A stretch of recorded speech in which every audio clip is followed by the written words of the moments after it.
चरण स्पर्श गुरुजी। खुश रहिए। गुरुजी, यहाँ हम करीबन 2-3 महीनों से रह रहे हैं। हम ये देखें कि यहाँ बड़े बड़े जो संत लोग हैं, इनके यहाँ गौशाला में जैसे जर्सी गाय, साहीवाल ये सब रहती हैं, और आदमी रोडों में देखता है कि देसी गायों को मार के डंडे वगैरह भगाया जाता है इस तरह। क्या ये पूछना चाहता था गुरुजी कि क्या ये संतों की यही गौ सेवा है कि वो अपने आश्रमों में जर्सी गाय, साहीवाल, अन्य इत्यादि गायों को, जो अच्छी नस्ल की गायें हैं, इनको रखा जा रहा है, और वहीं पास संतों के ही सामने वहाँ पास देसी गायों का अपमान हो रहा है। बताइए। अच्छा ये बताओ जी। आज संतों के पास 20-20 हजार गाय हैं देसी। कुछ गौशालाओं में 50-50 हजार गाय हैं देसी जी। हैं या नहीं? तो सारी जिम्मेदारी संतों की ही है क्या? आप गृहस्थों की भी तो जिम्मेदारी है। एक एक दो दो गैया आप रखेंगे तो गैया सड़क में क्यों घूमेगी? संतों ने तो रखा है। किसी ने 500 गैया, किसी ने 1000 गैया, किसी ने 10,000। अब उससे ज्यादा गैया है तो सड़क में घूम रही है।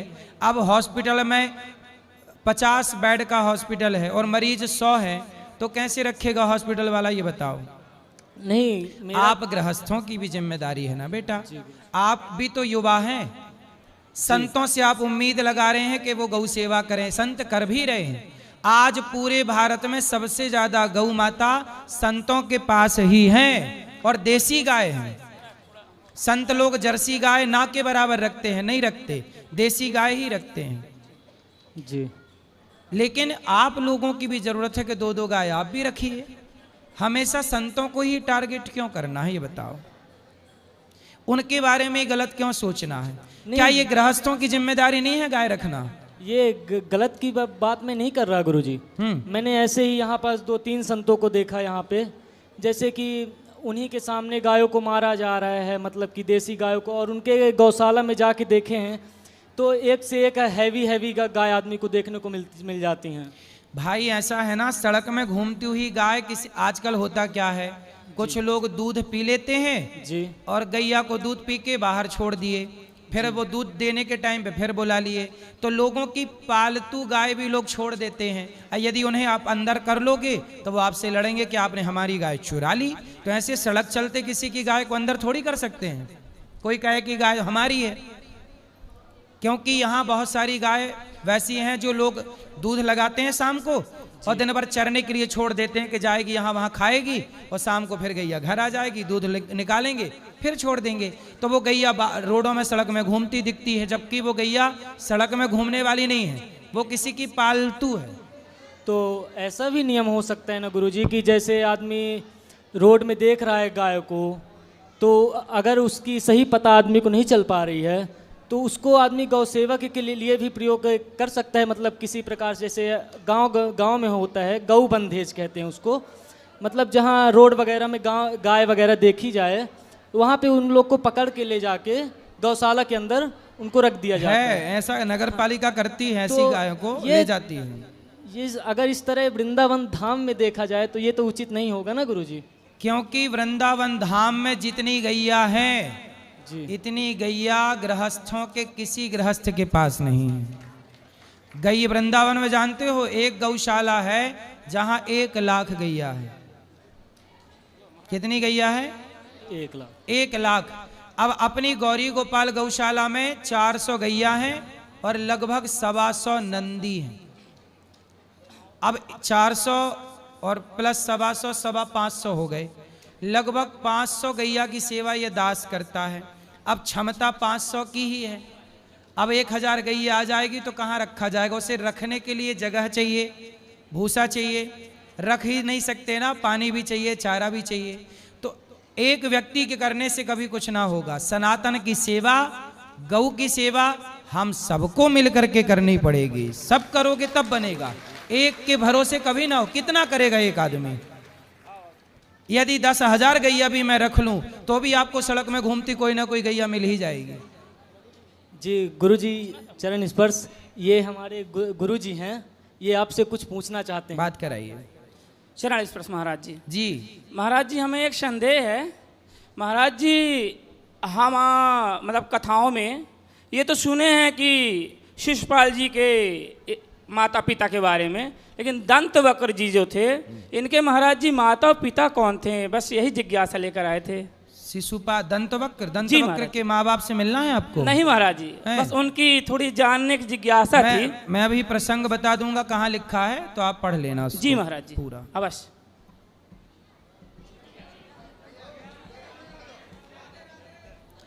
बैठ जाइए शांति से, सबको मिलेगा। राधे राधे गुरु जी। जी मैं अब आपसे आपके 5 साल से कथा सुन रही हूँ। आपकी कथा सुनने से हमें बहुत सुधार आए हैं। जी। अब मछली खाते थे, मछली छोड़ दी, मीठ मछली खाते थे। हम्म। लड्डू गोपाल की सेवा ले लिए हम। सही है। तुलसी की माला भी पहन लिए हैं, पर तुलसी की माला पहने हुए मेरे पति गाली देते हैं, बोलते गंदा काम करती, तुलसी की माला पहन रखी है। कोई बात नहीं, आप तुलसी की माला पहनिए, भगवान का नाम जपिए, लोग क्या कह रहे हैं ध्यान मत दीजिए। चलो। गुरु मंत्र ली हूँ 6 तारीख की गुरु मंत्र आपसे। हाँ, जपो उसका अब मंत्र का मेरे जाप करो। प्रश्न है, मेरे भाई है ना सारे नशा करते हैं, दारू पीते हैं, कहाँ गांजा है? पीते हैं, बात कराओ, और लड़की से भी बात करते हैं। मम्मी पापा माँ को गाली देता है, ये बात गंदा कराओ, गंदा बात गाली। कराओ, या बात कर लो भैया। जी गुरु जी। क्या नाम है? राम किशोर कुमार। राम किशोर। हाँ जी। तो भैया आप किसी लड़की से बात करते हो? नई लड़की से तो अभी बात नहीं करते हैं। पहले करते थे। 13 साल का है। कितने साल का? 13 साल का। 11 13 पढ़ाई करो बेटा। पढ़ाई नहीं करता, बोलता मर जाऊंगा, पढ़ाई नहीं करूंगा। 3 साल हो गए, पढ़ाई नहीं करता है। चलो बात कराओ। हाँ जी गुरु जी। ये बताओ, बड़े हो के क्या करोगे? झाड़ू लगाओगे, पोंछा लगाओगे, बर्तन धुलोगे, क्या करोगे? नहीं गुरु जी, अभी तो काम करता हूँ। क्या? वही मजदूरी। काम करके 3-4 फोन ले। अरे तुम बार बार माइक ले रही हो, बैठ जाओ। सुनो, अब तुम बेटा यदि पढ़ लोगे तो डॉक्टर बन जाओगे, इंजीनियर बन जाओगे। यदि पढ़ोगे नहीं तो सारी जिंदगी मजदूरी करना पड़ेगी। तो मजदूरी करना है सारी जिंदगी की, पढ़ लिख के कुछ अच्छा बनना है। गुरुजी पढ़ने का मन नहीं करता है। तो फिर सारी जिंदगी मजदूरी करनी पड़ेगी आपको। मम्मी भी बहुत बार समझाया, पढ़ने का मन नहीं करता है मेरे फिर को। आप मजदूरी करने के लिए तैयार हैं? सारी जिंदगी आप मजदूरी करेंगे? वो तो मैं 6 महीने पहले ही बोल दिया था कि मजदूरी ही करूँगा। क्यों बेटा? पढ़ लिख के डॉक्टर भी आप बन सकते हैं, इंजीनियर भी बन सकते हैं, एडवोकेट जज भी बन सकते हैं, आप सब बन सकते हैं। मम्मी तो अभी भी पढ़ाना चाह रहा है मेरे को, लेकिन मेरे को पढ़ने में मन नहीं लग रहा है। पढ़ लो बेटा, पढ़ लो। पढ़ लोगे तो बढ़िया बड़ी बड़ी गाड़ियों में चलोगे, बड़े घर में रहोगे, अच्छी जिंदगी जियोगे, माँ बाप को सुख दोगे, समाज में आपका नाम होगा। और ऐसे ही नहीं पढ़ोगे तो फिर मजदूरी के सिवा कोई ऑप्शन नहीं है। कोई टैलेंट सीख लेना कुछ, ठीक है? जी गुरुजी। चलो वहाँ ले जाओ, दे दो भैया को, दो।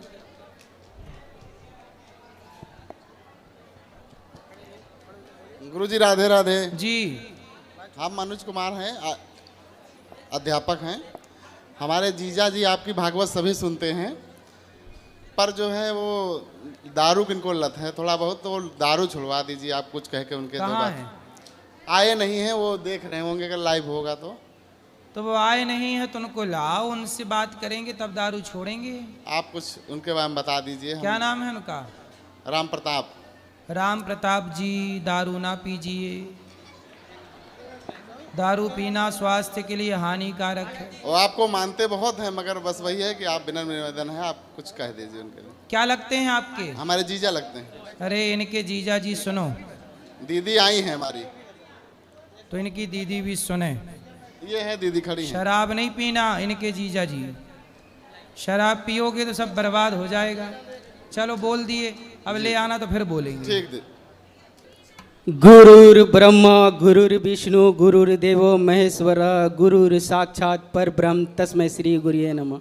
श्रीमन्नारायण चरणों शरणं प्रपद्ये, श्रीमते नारायणाय नमः।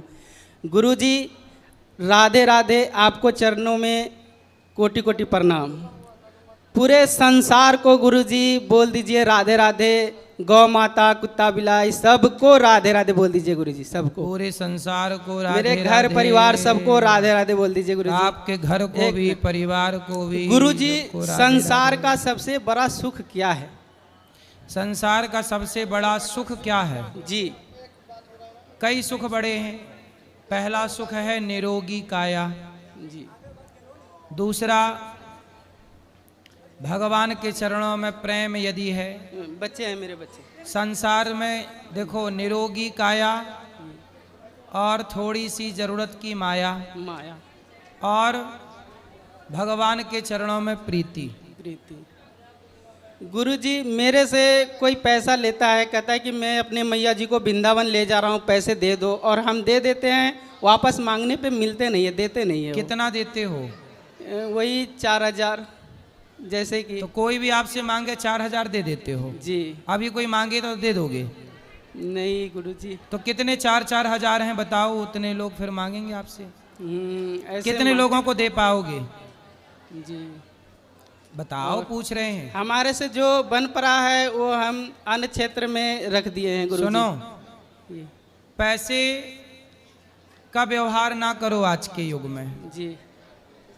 आज के युग में पैसा लोग ले तो लेते हैं पर वापस नहीं देते, नहीं देते। इसलिए अब ईमानदारी इस युग में कम हो रही है, धर्म सच्चाई कम हो रही है, भ्रष्टाचार बेईमानी बढ़ती चली जा रही है। इसलिए आप पैसा जब दो तो इस विचार से दो कि ये वापस आना नहीं है। अब आप देख लो कि देना है कि नहीं देना। गुरुजी जैसे कि हम बिजनेस करना चाहते हैं बट पैसा आते ही फिर ख़त्म हो जाता है गुरुजी। तो पैसा खत्म होने के लिए तो आता है जी, बट कुछ तो रुकना चाहिए। कौन है पैसे। इस धरती पर जो आया और खत्म ना हुआ? सबको खत्म होना है। पैसा भी खत्म होगा, इंसान भी खत्म होंगे, आप भी खत्म होंगे, हम भी होंगे, सबको खत्म होना है। जी मेरी पैसा भी खत्म हो जाता है। मेरी धर्म पत्नी आई हुई है, उनकी बहन भी बहुत दिनों से आपकी भागवत कथा सुनती है, बार बार सोचती है आने के लिए, बट आ वो नहीं पाती है, वो आ नहीं आप पाती। पैसे कमाया करो, थोड़ा बचाया करो, उनको अच्छी जगह लगाया करो। और आप लोगों से मेरी प्रार्थना है, किसी का पैसा लेके खाओ मत। 1 रुपए भी यदि आपने किसी का लिया है और आपने नहीं दिया तो आपको उसका पैसा चुकाने अगले जन्म में फिर आना पड़ेगा।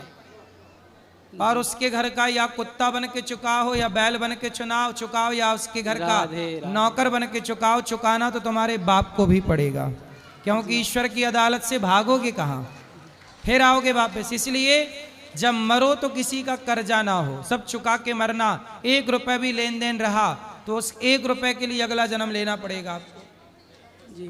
फिर 84 के चक्कर में फंसोगे। गुरुजी आपके अन्य क्षेत्र में प्रसाद खाए हैं, बहुत अच्छा था। बहुत अच्छा था गुरुजी। राधे राधे। राधे राधे। राधे राधे महाराज जी। जी सबसे पहले तो आपका धन्यवाद, जो इतनी अच्छी आपने व्यवस्था बना रखी है और सबके साथ सब लोग यहाँ खुश है, कितनी अच्छी अच्छी बातें कर रहे हैं। और छोटे छोटे बच्चे हमें देख के शायद आगे भी इन चीज़ों को आगे बढ़ाएंगे। एक प्रश्न है छोटा सा महाराज जी, बहुत कन्फ्यूजन रहती है दिमाग में। बचपन से हमने रामायण पढ़ी है और राम राम का नाम लिया है हमारे परिवार में। अब बड़े हो गए हैं तो हनुमान जी का भी हमने काफ़ी माना एज में। अभी राधा राधा जी की तरफ हमारा राधा की तरफ ध्यान जा रहा है, प्रेमानंद जी भगवान महाराज जी से मिलके। बड़ा कन्फ्यूजन है किसको एक को चुना जाए। तो राम और राधा कोई अलग अलग थोड़ी हैं। राम का मतलब बताओ क्या है? राम का पूरा सुनो, बोलो राम। रा मतलब राधा, माँ मतलब माधव जी। राधा माधव को ही तो राम कहते हैं। राम का फुल फॉर्म क्या हुआ? राम में 2 अक्षर हैं, रा और माँ। तो रा मतलब राधा, माँ मतलब माधव, राधा माधव ही शॉर्ट फॉर्म में लोगे तो राम निकलेगा, फुल फॉर्म में कहोगे तो राधा माधव। तो राम और राधा कोई अलग अलग थोड़ी है। मैं भी मानता कृष्ण और राधा अलग अलग नहीं है जी। मैं भी मानता हूँ कि सब भगवान एक ही हैं, बच्चों को भी यही सिखा रहे हैं, लेकिन एक को नहीं डिसाइड कर पा रहे किसका नाम ले। एक ही भगवान के सारे नाम लो ना। हमारे यहाँ विष्णु सहस्त्र नाम है, भगवान के 1000 नाम है। हाँ जी। अब श्री कृष्ण गोविंद हरे मुरारी हे नाथ नारायण वासुदेव हम ये कीर्तन करते हैं तो इस कीर्तन में नाम ही तो हैं। भगवान के अनेक नाम बोलना ही तो कीर्तन है। अनेक नाम, हर नाम का उच्चारण करो। ठीक है, तो राधा राधा जो ज़्यादा मन में है राधा राधा जपो, कृष्ण कृष्ण जपो, राम राम जपो, हरि हरि जपो, नारायण नारायण, सबका मतलब एक ही है। धन्यवाद गुरु जी। राधे राधे गुरु जी। जी आपके चरणों में प्रणाम मेरा। गुरु जी मैं आपके कथा 2021 से सुन रहा हूँ। आपके कथा से मेरे जीवन में इतना प्रभाव पड़ा है गुरु जी, मैं बता नहीं सकता। क्या प्रभाव पड़ा? गुरुजी जो चीज़ हमारे पास नहीं थे, आपने बोला सुबह उठ के पहले माता पिता को प्रणाम करना चाहिए। पिताजी मेरा स्वर्गवास हो गए और माता जी को जब से आपकी कथा मैं सुना उस दिन से जब सुबह उठते हैं तो सबसे पहले माता को प्रणाम करते हैं। हमारे साथ हमारे बच्चे भी हमारे माँ को प्रणाम करते हैं। उसके बाद ही मैं किसी काम में लगता हूँ पूरे दिन। जब भी हो प्रदेश भी आ जाता हूँ फिर भी मैं सुबह सुबह पहला कॉल पहले माँ को ही प्रणाम करता हूँ, उसके बाद ही बीवी बाल बच्चे से बात करता हूँ। वृंदावन में मैं 6 बार आ चुका हूँ। बिहारी जी की ऐसी कृपा हुई, सपने में मेरे को 3 बार वृंदावन का दर्शन हुआ और आपके गौरी गोपाल के आश्रम में मैं तीसरा बार आया हूँ। एक बार प्रश्नोत्तरी भी नहीं हो पाया मेरा। प्रश्न क्या है बताओ? प्रश्न है गुरु जी, जो रास्ता आप बताते हो उस रास्ता पर मैं जा रहा हूँ। सही है। मैं तो गया लेकिन गुरुजी मेरा फैमिली जो है ना वो मीठ माछ छोड़ता नहीं। कौन है आपकी फैमिली में? से मेरा बीबी है गुरुजी। बीवी की पत्नी? पत्नी है। बीवी है इसलिए तो खाती है मांस। जी। पत्नी होती तो नहीं खाती। जी वो खाता है। कितना भी मैं समझाता हूँ कि ये चीज़ गलत है। कहाँ मैं है? वो तो घर पे है। तो उसको लाए क्यों नहीं? गुरुजी आप कह दीजिए, वो कथा भी सुनता है लेकिन मीठ माछ छोड़ने का नाम नहीं लेता। सुनता है कि सुनती है? सुनती है जी। तो उनको ले आना तो कथा सुना करेंगी और वो यहाँ ले आना समझाएंगे। जी गुरुजी एक बार बोल दीजिए। क्या नाम है उसका नाम शोभा देवी है। उसका के? अच्छा शोभा जी, शोभा देवी। शोभा देवी जी, आप मांस ना खाओ मेरी माँ। ठीक है। गुरुजी बहुत समझा दिए। मैं तो भक्ति के मार्ग पे ही चलता हूँ। मैं अपने दोस्तों को भी समझाता हूँ। कोई मेरे को गुस्सा करता है मैं चुप हो जाता हूँ, 2 मिनट के बाद ही उसको जवाब देता हूँ। वो मेरे को पागल समझता है। ठीक, ले आना। ठीक है। राधे राधे चलो गुरुजी। इनको भी देना भैया को माइक। राधे राधे गुरुजी। जी मेरी माता जी का थोड़ा दिमाग का समझ में नहीं आता क्या चलता रहता है उनके दिमाग में। जी। कभी भी कुछ भी सोचती रहती गुरुजी। क्या? उनको लगता है कभी मुझे कुछ दिख रहा है, धन दिख रहा है, कभी कुछ हो गया। 1 साल पहले छोटे भाई का वो देहांत हो गया है। ठीक है, उसको एक बीमारी हुई थी हर्पीस जॉन्डिस नाम की, रेयर बीमारी है, इन्फेक्शन से फैलती है सर। कान का इन्फेक्शन हुआ था, उससे उसका बुखार चढ़ा, मस्तिष्क खत्म हो गया। जब से उनका दिमाग अजीब सी हरकतें करता रहता है। कोई बात नहीं, भगवान का चिंतन करते रहिए। जी जी। गुरु जी राधे राधे। जी जय शिव नारायण। जी गुरु जी पहले तो मैं ये कहना चाहूँगा कि आपकी आशीर्वाद से वृंदावन में वास मिल गया। बहुत अच्छा आपने आशीर्वाद दिया था, बहुत अच्छा वास मिला। मगर अब बहुत कठिन समस्या खड़ी सामने हो गई है। या तो वास छूटने का नंबर आ रहा है जी। समस्या ये हो गई कि बहू जो है बेटे की, उसे ब्लड कैंसर हो गया है। 3-4 महीने हो गए, बहुत परेशानी में चल रहे हैं। ठीक है, होगा। उनको अच्छे डॉक्टर को दिखाओ। एम्स में इलाज चल रहा है गुरु जी, वैसे कोई दिक्कत नहीं है। एम्स में इलाज चल रहा है वैसे, बस उसी की परेशानी सबसे ज़्यादा है। होगा, बिहारी जी ठीक करेंगे सब। आपके चरण आप ही गए थे उसका मतलब उद्घाटन करने के लिए भी। आशीर्वाद बुलाया है, था। बिहारी जी सब ठीक करेंगे। अच्छे डॉक्टर को, अच्छे लोगों को दिखाओ, भगवान ठीक करें। थोड़ा आयुर्वेद का भी दिखाना। आपको एक पर्चा भेजा जाए, उसे एक नज़र डाल लेना उसको बस। जरूर जरूर। खड़े हो जाइए, खड़े हो जाइए, खड़े हो जाइए। पहले प्रश्न करिए, पहले प्रश्न। अच्छा, चलो बोलो, जल्दी करो मैया। गुरु महाराज राधे जी। गुरु जी, मैं आपको 5-6 साल से जब कोरोना आया था तभी से भागवत सुन रहे हैं। तो आपकी तो मैं बहुत बड़ी फ्रेंड हूँ। मैं आपको भागवत रोज़ सुनती रहती हूँ और इतना मुझे अच्छा लगता है मैं कि क्या बताऊँ। मैं अगर नहीं कभी चालू करती टीवी तो मेरा छोटा लड़का चालू कर देता है, कहता है मम्मी आज अनिरुद्धाचार्य पंडित जी क्या आप भागवत नहीं सुनी। तो मैं आपको खुश रहो मैया, कथा सुनते रहो। कोई सेवा हो मेरे लग तो बताओ। पहली बार मैं आई हूँ यहाँ गौरी गोपाल पे, तो मुझे 5,000 दान करना है। ठीक है, नाम लिख लीजिए। और पंडित जी मेरे 2 लड़का 2 लड़की हैं, उनको आप आशीर्वाद दे दीजिए। आशीर्वाद। और मेरे पति जी को आप आशीर्वाद दीजिए, मेरे पापा को, भाई भतीजे सबको आशीर्वाद दे दीजिए। आप पुण्य कर रहे हैं, उसी से उनको सब आशीर्वाद होगा। अब जिनको मिलना है ऊपर चलिए, ऊपर मिलेंगे सबको, और प्रश्नोत्तरी कल फिर होगी, फिर जुड़िएगा। आज के लिए इतना ही। राधे राधे।